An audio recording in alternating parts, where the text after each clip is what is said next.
Well,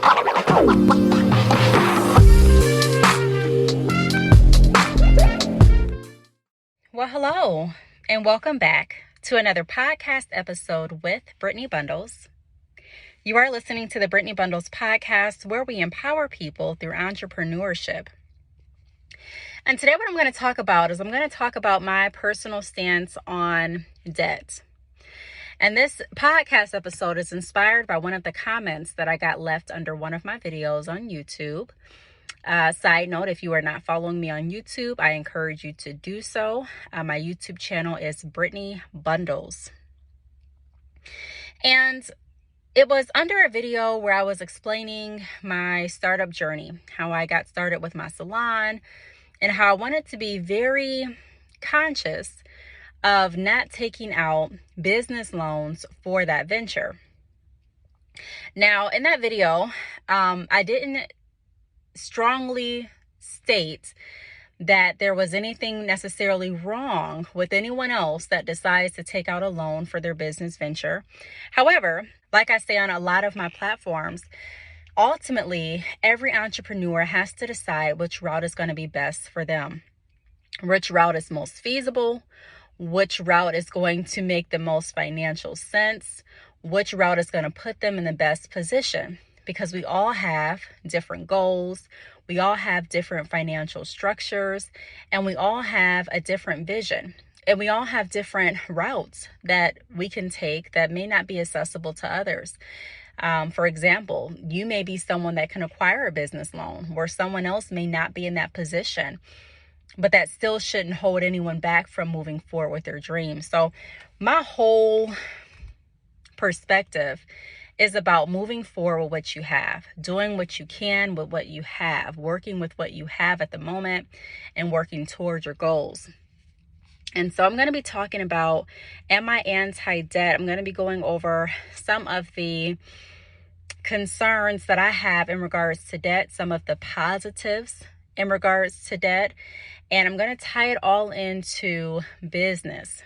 So I'm going to be using different examples from a business perspective and aspect. So if you are interested in this episode today, be sure to share the podcast episode. I say this in I try to remember to say this in all of my podcast episodes, that sharing not only helps me and not only helps this podcast, but it also helps promote and showcase the other entrepreneurs and businesses that have been on this platform.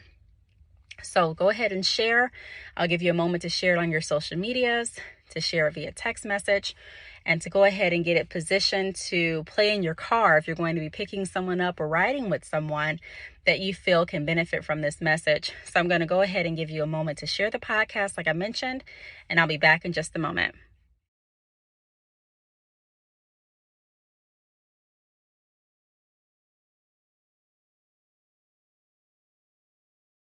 All right. So welcome back. So today we're talking about debt. We're talking about specifically my perspective on debt and if I am anti-debt. One of the comments mentioned, I wish I had the comment right here, but I don't. I'm sure if I go back and scroll, I can pull it up. The comment wasn't rude or anything like that. I really do appreciate feedback on all of my platforms. So if you watch any of my videos or listen to any of my messages and you have input or you have questions, feel free to leave comments, send me an email, DM, whatever works best for you. I really love to see different perspectives. I really do. I'm not just saying that. But the comment stated something along the lines of, I know that you're anti-debt, but I needed debt, or I chose to get debt to start my business venture. And without acquiring different business loans, I wouldn't be in the position that I'm in now. And at this point, she has a few different businesses. And I assume that they're doing, pretty well. And that is a testimony. It is. And she started her business in a different aspect than I started mine. When I first started my salon and, my journey regarding the salon and how I transitioned out of that, one of the reasons that I did not want to go full-fledged with debt is because I knew the certain goals that I had for myself, business-wise and also personal-wise. And I knew at that moment obtaining a business loan wouldn't put me in the best position to do what it is I wanted to do. I knew that I was planning on selling my home in the next few years. I knew that I was on the fence of purchasing another home. I knew that I wanted to pay down a lot of my debt. I knew that selling my home may require some updates, which may require some additional lending assistance.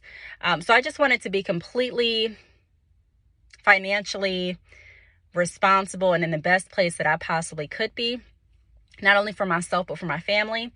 And I also wanted to push forward with my business goals and dreams. So when I get the question, or when I hear people say, are you anti-debt, or you must be anti-debt? It's not that I'm so much anti-debt, but I am pro-financial literacy and responsibility. And being pro-financial literacy and responsibility, a lot of that mentality comes from my experience working in the finance industry, working in the banking industry, working as a loan officer, and being able to see people's credit reports and being able to see their debt to incomes and being able to see how underwriting was able to approve or deny certain applications, and also being able to see people's certain financial health, the health of their financial state. And a lot of times what I realize is that it's very important to make sure that you're not maxing yourself out and leaving room for emergencies. So I've been very conscious about that. Now, does that mean that I'm anti-debt, completely against debt? It does not mean that. It simply means what I mentioned. I'm pro-financial literacy and responsibility. So if you are aware with your plans, with your goals, business-wise, and also in your personal life, if you are aware where you're currently at with your finances, how much debt you currently have out, what is your debt to income ratio, do you have enough wiggle room to obtain another loan if you need it to? And are you being responsible with what you're doing? A lot of times we as people, we move with what we want and not necessarily what we need. And as an entrepreneur motivator, I think it's really, really important to not stay stagnant. And so sometimes in order to get started with what it is we want to do, it takes a level of faith. Even, when we don't necessarily see it being feasible for the long run, it takes some level of faith and, believing in our dreams without necessarily seeing exactly how it's going to work out. But with faith, it's also very responsible, in my opinion, to look at different aspects and to make sure that you're making the best decision to put you in the best financial situation, period. And looking at what ifs. Meaning, what if this plan goes as I intend it to go? What if this business flourishes? And then also on the other side, what if it doesn't? There are some people that I have worked with that have put literally everything into their business. And I don't doubt them or fault them for that. Like I mentioned in the beginning of the podcast, everyone has to do what it is they feel is best for their business and for their financial situation. However, looking at different experiences from different people that I do work with that are in the entrepreneurial realm, I have noticed that in a lot of different instances like those, people regret putting that much into their business ideas and having to file bankruptcy. Now, it's not the end of the world if you file bankruptcy, despite what you've heard. There's a lot of people that have recovered after it. There are people that regret spending all of their savings and their very last with their business venture and then deciding that it wasn't for them. So being that the salon was something new for me, being that I didn't know if I was going to stay in it long term or not, I am very happy with the decision that I made to not take out a business loan. Because honestly, I would have still been paying on that business loan more than likely to this day. And that would have hemmed me up from some other decisions and other options that I may have not had available to me because of the debt to income regarding the business loans, or because of the impact and financial burden that those business loans may have entailed. So number one, what I kind of want to start off with talking about, I know I've already started and got into it, but I want to, answer this question. First question is going to be, does it take debt to start a business? And the answer that I'm going to say, not necessarily. There are so many options to start your business without taking out loans, without going into debt. Again, nothing wrong if you want to take out a loan. Nothing wrong if you need to take out a loan. If that's what you decide to do, if that's an option available to you, go for it. But it's not an option for everyone. And even if it is an option, not everyone wants to go down that road for different reasons. So not always does it take debt. There is a such thing of working your way up and saving until you're able and in that financial space to be able to invest money for your business that you have saved, or use money from your 9-to-5 job, which a lot of entrepreneurs don't like to promote. But a lot of times the 9-to-5 jobs can definitely fuel our businesses. It's okay to use certain funds that you already have accessible. Maybe you already have credit cards that you're not really using or utilizing, and you're able to use some of your credit card availability without going over 30% of the limit. And you're able to go ahead and use your money with your credit card and get your business up and running. I'm not blind to the fact that businesses cost money. They do. But I'm also, like I said, not blind to the fact that it takes a sense of responsibility. I knew going into my business that I didn't want to put every single thing in, because if it didn't work, I still wanted to be in position to continue on my entrepreneurial path. As entrepreneurs, a lot of times our ideas, what we want to do, they change. And so although you may be super invested and excited about one business venture this year, it may not be the same next year. Am I saying that I'm encouraging you to start and stop and start and stop? Not necessarily, but I am encouraging you to learn how to pivot your business and ultimately align yourself with what it is you want to do, what's fulfilling to you, and sticking with that. So not necessarily, is the answer to that question. Does it take debt to start a business? Not always. And sometimes, like I said, if it's not an option to take out a loan or to go into debt with your business, there's other ways that you can get started without even thinking about those options. Now, it may take more time. It may take more saving. It may take a different strategy, but it's possible. The second question that I want to touch on is, what's the benefit of acquiring debt? Because a little bit ago, I mentioned that there are some benefits with acquiring debt.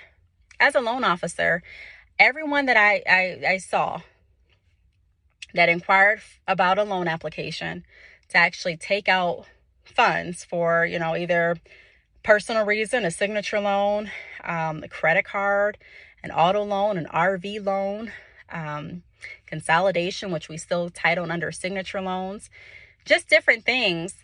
A lot of times their credit was built one of three ways. It was either built because they acquired debt, so they took out different loans before, auto loans or mortgages or credit cards, and they were able to show responsibility on paying back those lines of credit, paying back those loans, and it helped build their credit. Or they were an authorized user on someone else's credit card that helped them build credit indirectly.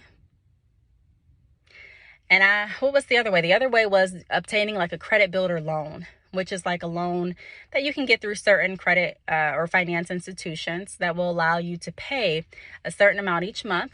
And the credit institution reports to the credit bureau, and it helps you establish credit.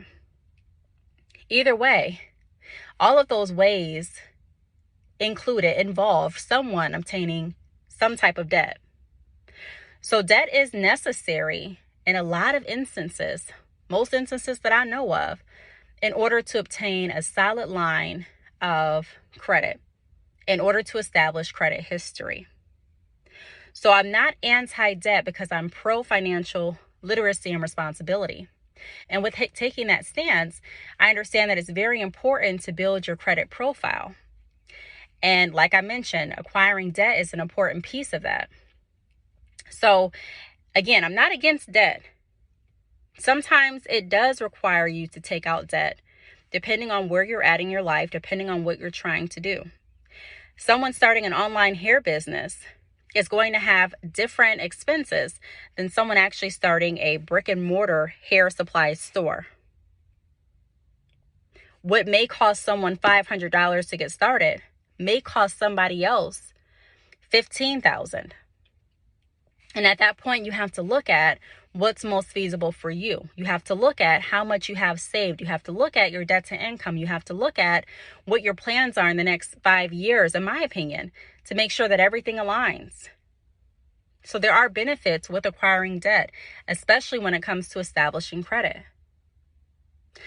Also, when it comes to doing things on a faster pace instead of waiting to save up money. Because the aspect that a lot of entrepreneurs have is that I'm going to invest this and I'm going to be able to get it back in this amount of time. But again, it all has to make sense for what you're doing. That's why I say very frequently, everybody has a different path and a different journey. I can't give blanket advice that's going to work for everybody. I can give you general advice. I can give you advice that I have used that has worked for me. I can give you advice that I have given that has worked for other entrepreneurs. But that's why it's so important to actually get involved in a specific entrepreneur's journey and goals so that you can give tailored advice based on what it is they're going through. And that's why I do consultations. That's why I do mentoring sessions, because I can give out general advice all day long. I can give out a blanket answer all day long. But the truth is, there are a lot of times more ways to love a cat. More ways to skin a cat. I know that's another common phrase that a lot of people say, which means that there's a lot of times more than one way to achieve a goal. The third question that I want to bring up is, what's a disadvantage of acquiring debt? So we've talked about that a little bit already in this podcast episode. There are disadvantages in having too much debt. There are disadvantages in your debt to income not being in line. A lot of times when people would apply for loans, let's say they lost their job unexpectedly. Let's say that they got sick unexpectedly and they weren't able to work. And before unemployment would kick in or disability would kick in, they were living off of their savings and they needed more income to continue to take care of their family. So some people would apply for loans and get denied because their debt to income, meaning they had too much debt, not enough income, wouldn't get them approved. Also, sometimes people's debt to income would be in line, but because they didn't have any valid source of income, and I'm using the bunny ears when I say valid source of income, because a lot of institutions won't accept positions that are obtained through a temp agency. Sometimes they won't approve loans that have temporary disability as income. Sometimes they won't approve loans with unemployment as income. So there's a lot of different stipulations. And like I mentioned before, it's always important to think about the what ifs. So if this doesn't happen, how can I still be financially sound? If this doesn't go my way, how can I make sure my family is still taken care of? That is where the responsibility part comes into play. And I'm not accusing or saying that anyone is not necessarily thinking that far. I'm just saying that's my thought process. Whenever I ask myself, do I want to take out more debt? I have to make sure that it's reasonable for my current financial situation and also for what I'm planning to do in the future. The fourth question that I want to ask is, what are the long-term and short-term effects of acquiring debt? So this is something that everyone should ask themselves personally before taking out a loan for business or personal matters, just across the board. What are the long-term and short-term effects of acquiring debt? Meaning, what's going to happen right now, immediately, this year, today, this month, this week, if I take out this loan? And when you think about the short-term effects, it may be positive. All you may think of is, wow, this will get taken care of, and this would get taken care of, and I can do this, and I can do that, and I can do this and this and that. And then when you think about the long-term effects, you may say, okay, well, this is still positive. This may happen and this may happen. But then you also want to think about, like I mentioned before, what if it doesn't happen that way? And a lot of times when I say things like that, entrepreneurs especially, I used to think like this too. Some say and some think, why are you being negative? Why are you thinking about if it doesn't work? I just want to think about the positive. I just want to focus on it working. And although that sounds great, and that's a great mentality to have as adults and also people that are responsible for other people, parents, and some of us are husbands and our wives, and we're responsible for not just ourselves, but for our family. And so you want to make sure that not necessarily wanting to think negative, but we're thinking outside of the box and we're thinking realistically. We're not saying this is going to happen or this is going to fail or we're going to pivot our business or we're going to need more funds. But in the case we do, I remember there used to be different commercials for alarm systems and their slogan would be, "Don't wait until this happens." And they would have different visuals of an intruder coming in and breaking in and stealing things. And they would say, "Don't wait until this happens to get insurance," which is very true. Now, I could say it's very negative to think that someone's going to break into this house and rob us. But it also could be very realistic. It definitely could be very realistic. And so we want to make sure that we're setting ourselves up and that we're also having backup plans, which I talk about very frequently. Obtaining a loan is no different. There are, like I said, a lot of entrepreneurs that are stuck right now because they took out a loan for a business venture that they decided not to pursue, and they're still stuck on paying for that. And it has put them in a position where they're not able to start their new business venture at this time because of their financial responsibilities. So I'm not, again, against taking out debt. I just want everyone to be informed when they do. Looking at the interest rates, looking at their finances, looking at their goals, looking at their debt to income, looking to see if they're able to save this up. Yeah, it may take a couple more months to get started or maybe another year. But is that going to be the best financial way to go and execute this plan? Becoming an entrepreneur is not just about having a business idea, but it's also learning the ability to navigate it, to manage the business idea, to grow your business, to pivot if necessary. And in order to do that most effectively and efficiently, we need to have wiggle room. We need to be able to be in the best financial position possible. Does that mean that we won't fall? Not necessarily. But it means that we know what direction we're going in. Or at least we know what direction we should be going in. And if we know what direction we should be going in, then we should be moving according to that. The last thing that I want to touch on is exhaust all options. Exhaust all options before taking out or taking on more debt. I am someone where I don't really like asking anyone for money. I don't like asking anyone for favors. I've had a job since before I was 18 years old. I moved out when I was 18. I have always liked being financially responsible and independent. I have always liked that. I've always found great joy in it. And there are different options that I have looked at exhausting before I would ask anyone for money. Saving, working another job, selling different things on the side, starting different business ventures as far as, like I said, YouTube or podcasts, affiliate marketing, so many different things. And my goal is to, and it also was to, when I was younger, to have a savings, a cushion. If you're unable to save, because I understand not everyone's able to save with the budget that they currently have, looking at different ways that you can get your business off the ground. Some people do different donations. Although I don't like asking for money, that's still another option. And there's nothing wrong with asking at all. That's something that some of us have to just get out of our mind, that there's something wrong with asking for help. And there's really not. There are different grants for businesses, not necessarily just loans, but grants. There are grants out there for small businesses, for businesses, that have owners that are considered minorities. There are different grants for women. There are different grants for a lot of different things.